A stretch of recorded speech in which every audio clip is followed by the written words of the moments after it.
terdengar lantunan tahlil. Rupanya sedang ada 7 harian.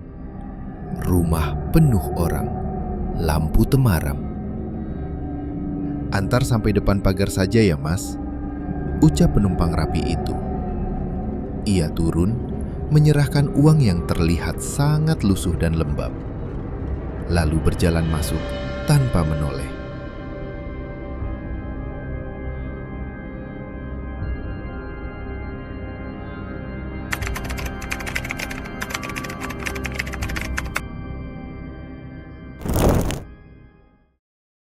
Di desa Karansari, nama Bagas memang bukan nama besar, tapi hampir semua orang mengenalnya. Lelaki sederhana berusia awal 40-an itu setiap hari menarik becak di pasar induk kota. Tubuhnya kurus, tapi berotot karena tiap hari mengayuh jarak jauh. Kulitnya gelap terbakar matahari. Wajahnya selalu terlihat lelah, namun ramah. Ia tidak punya banyak uang, tapi ia punya sesuatu yang membuat semua orang segan. Kesabaran dan kerelaan menolong siapa saja. Bagas tinggal di rumah kecil berdinding papan bersama istrinya, Rinai, perempuan lembut yang bekerja serabutan. Terkadang membantu warung, kadang menerima setrikaan. Hidup mereka jauh dari cukup, tapi keduanya jarang sekali mengeluh. Setiap pagi sebelum matahari muncul, Rinai selalu menyuguhkan secangkir kopi. "Mas, ini kopinya. Jangan langsung diminum ya, masih panas," ucap Rinai pelan. "Makasih, Nai. Kalau rezeki longgar, nanti Mas bawain pisang goreng kesukaanmu," jawab Bagas tersenyum kecil. Di sebelah rumah mereka tinggal Pak Darto, lelaki tua berbadan tambun, berkumis tebal dan suaranya keras. Sering terdengar mengomel istrinya, namun diam-diam ia perhatian pada Bagas. Kalau Bagas belum pulang sampai larut, ia selalu menengok ke jalan depan rumah. "Gas, hati-hati ya di jalan. Banyak kecelakaan akhir-akhir ini," serunya pagi itu. Seperti biasa, Bagas mangkal di pasar bersama beberapa tukang becak lain. Teman terdekatnya adalah Jamal, lelaki humoris yang tubuhnya besar dan cerewet. Selalu berhasil membuat suasana menunggu penumpang tidak membosankan. Malam itu, pasar sudah hampir tutup. Udara lebih dingin dari biasanya. Angin membawa aroma tanah basah, tanda hujan akan turun. Jamal pamit lebih dulu karena istrinya sakit. "Gas, aku pulang dulu ya. Rina panas dari siang." "Iya, hati-hati Mal." Tak berselang lama, Bagas juga bersiap untuk pulang. Bagas bersiap pulang sendirian. Ketika baru hendak mendorong becaknya, seseorang muncul dari arah pasar. Lelaki rapi dengan kemeja putih dan celana hitam. Rambut tersisir klimis. Tampak seperti pegawai kantor, bukan orang yang baru keluar dari pasar malam. "Mas, bisa antar ke Kampung Wening?" tanyanya sopan. Bagas sempat ragu. Kampung itu letaknya jauh, melewati jalan sawah yang gelap. Tapi jarang ada orang serapi itu naik becak. "Bisa Mas, silakan naik." Lelaki itu duduk. Baru beberapa meter berjalan, Bagas merasakan udara menjadi sangat dingin, sampai membuat bulu kuduk berdiri. Lelaki itu menunduk. Napasnya berat seperti orang menahan sakit. "Mas, gak apa-apa. Kelihatannya kurang enak badan," tanya Bagas. "Saya cuma agak lemas," jawabnya lirih. Tiba-tiba Bagas mencium aroma bunga kamboja, tajam dan segar. Aroma yang sangat tidak wajar muncul di tengah sawah jam hampir 11 malam. Mendekati Kampung Wening, terdengar lantunan tahlil. Rupanya sedang ada 7 harian. Rumah penuh orang, lampu temaram. "Antar sampai depan pagar saja ya, Mas," ucap penumpang rapi itu. Ia turun, menyerahkan uang yang terlihat sangat lusuh dan lembab, lalu berjalan masuk tanpa menoleh. Bagas buru-buru pulang, namun sepanjang perjalanan, aroma Kamboja itu seakan masih menempel di hidungnya. Di rumah, Rinai terkejut melihat wajah suaminya pucat. "Mas, kenapa pulang larut sekali?" "Tadi ada penumpang terakhir," jawab Bagas pelan. "Mas, kok dingin sekali badannya? Capek mungkin?" Bagas tidak menceritakan aroma Kamboja atau dingin yang menusuk tulang itu. Malam kedua. Di pasar, Jamal mendekat dengan wajah serius. "Gas, kamu lewat jalan sawah itu ya semalam?" "Iya, kenapa?" 2 minggu ini, banyak orang cerita lihat bayangan orang jalan sendirian. Katanya, yang meninggal kecelakaan motor bulan lalu. Bagas merasakan punggungnya meremang. Ia belum sempat menjawab ketika suara langkah datang dari kegelapan. Perlahan, sosok lelaki itu muncul lagi. Pakaian yang sama, senyum yang sama, namun jauh lebih pucat. Bibirnya membiru. "Mas, antar ke Kampung Wening lagi." Bagas tidak punya alasan menolak. Dingin malam ini lebih tajam. Aroma Kamboja jauh lebih kuat. Setibanya di rumah tujuan, tahlilan terdengar dengan jumlah jamaah yang sama persis seperti malam sebelumnya. Seolah waktu tidak bergerak. Lelaki itu turun, menyerahkan uang lusuh lagi. Ketika ia berjalan menuju pagar, Bagas menunggu ia membuka pintu pagar. Namun lelaki itu tidak membuka apapun. Ia berjalan lurus, dan tubuhnya menembus pagar kayu seolah pagar itu hanya kabut. Bagas berdiri membeku. Jantungnya serasa berhenti. Malam itu, ia memacu becaknya pulang secepat mungkin. "Nai," suara Bagas bergetar. "Aku nggak yakin yang 2 malam ini aku antar itu orang hidup." Rinai menatap wajah suaminya. Ketakutan memenuhi matanya. "Mas, jangan antar dia lagi." Bagas hanya mengangguk pelan. Namun jauh di dalam hatinya, ia tahu lelaki itu pasti akan datang lagi. "Mas, aku tahu Mas butuh narik," ucap Rinai lirih. Suaranya bergetar seperti menahan tangis. "Tapi kalau malam nanti dia datang, jangan dituruti lagi. Aku mohon." Bagas duduk lemas di kursi kayu dekat tungku, memijat wajahnya yang tampak pucat seperti kehilangan arah. Nafasnya berat, matanya mulai berkaca. "Nai, kalau aku nggak antar dia, aku takut sesuatu bakal terjadi." Rinai menggenggam tangan suaminya, lebih kuat dari sebelumnya. Tangan yang biasanya hangat, kini terasa dingin seperti air sumur pagi hari. "Yang bakal terjadi justru kalau Mas terus antar dia." Suara Rinai pecah. "Mas sudah 3 malam pulang seperti orang kehilangan ruh. Itu bukan penumpang biasa, Mas." Bagas terdiam lama. Hening menggantung seperti kabut yang memerangkap suara.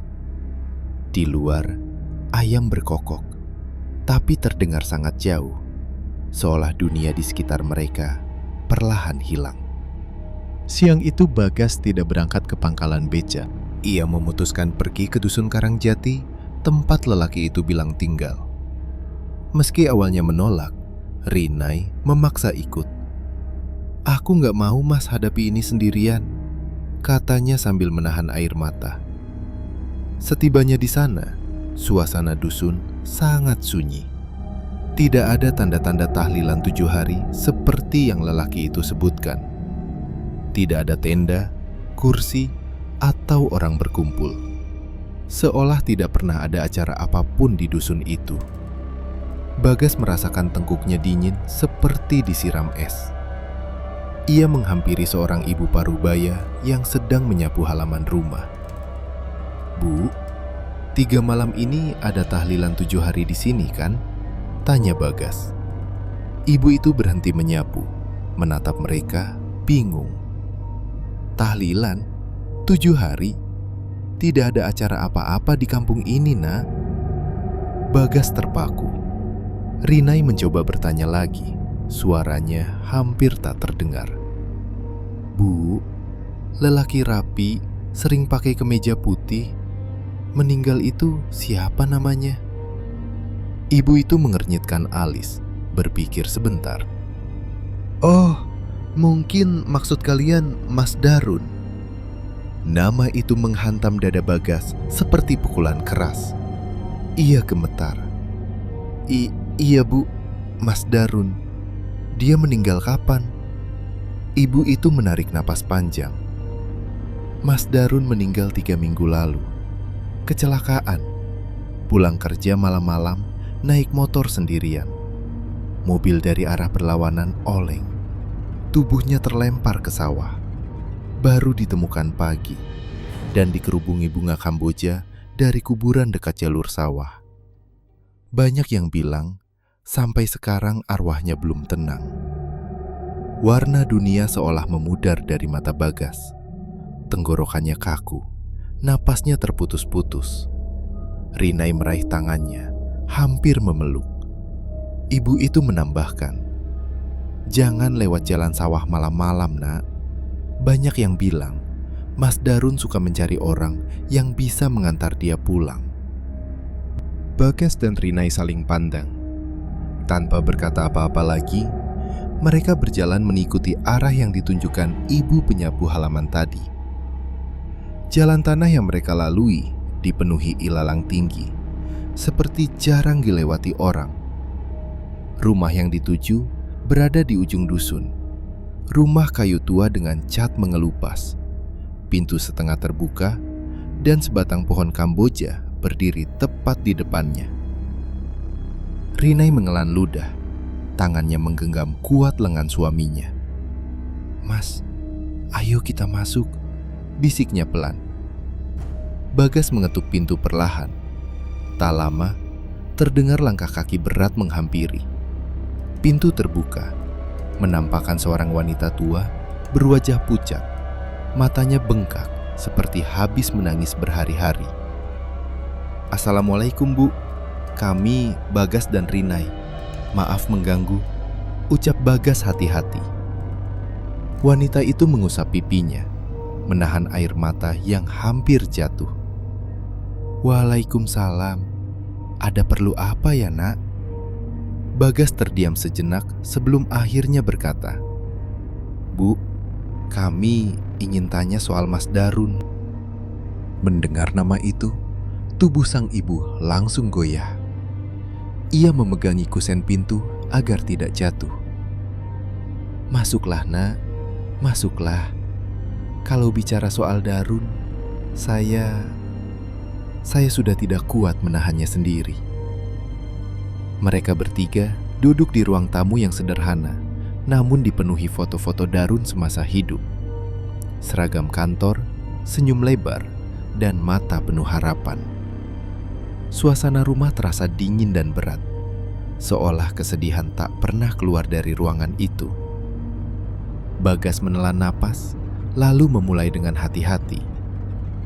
"Bu, maaf sebelumnya. 3 malam terakhir, saya mengantar seorang lelaki ke kampung Ngening.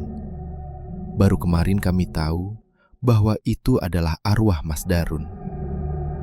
Air mata sang ibu menetes tanpa suara. Banyak yang bilang begitu, tapi saya tidak berani percaya. Saya hanya berharap dia tenang, tidak berkeliaran lagi.